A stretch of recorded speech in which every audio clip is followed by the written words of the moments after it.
పాము ముంగీసగా అన్న చెల్లెళ్ళు మారారని చెప్పేసి ఒక ప్రచారం జరుగుతోంది. ఎంతవరకు వాస్తవం ఉంది? అఖిలప్రియ వల్ల మా కుటుంబ పేరు మసకమాగిపోతుంది, ప్లస్ ఆమె చేసే అరాచకాలను అడ్డుకోవాల్సిన పరిస్థితి మాకుంది. తోబుట్టువుల ఎదుగుదలను ఎవరైనా అన్నదమ్ములు కోరుకుంటారని, కానీ మీరు మాత్రం మీ తోబుట్టువును ఎంతసేపున తొక్కేయాలని చూస్తున్నారంటే ఏమంటారు? రౌడీలు, క్రిమినల్స్, ఇంకా చెప్పాలంటే ఇన్ఫ్యాక్ట్ ఆ భార్గవ్ గారు ఒక నయం లాగా తయారైనాడు ఆళ్ళగడ్డకి. భూమా అఖిలప్రియతో భూమా కిషోర్ రెడ్డి వివాదం కొని తెచ్చుకునే ప్రయత్నం చేస్తున్నారు. ఇప్పుడు ఆళ్ళగడ్డ కార్యకర్తలు ఎవరైతే టీడీపీలో ఉన్నారో అందరు ఆస్తులు మావే అంటుంది.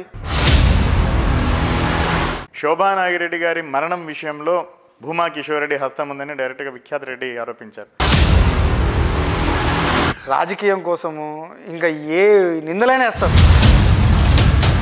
ప్రజెంట్ ఇప్పుడున్న సిచ్యువేషన్లో మీకు ఒకవేళ టికెట్ వస్తే నాకు సపోర్ట్ చేయి అని చెప్పేసి అఖిలప్రియ దగ్గరికి వెళ్ళి ఆహ్వానించే ప్రయత్నం ఏమైనా చేస్తారా? శూర్పణఖలకి రామరాజ్యంలో చోటు లేదు.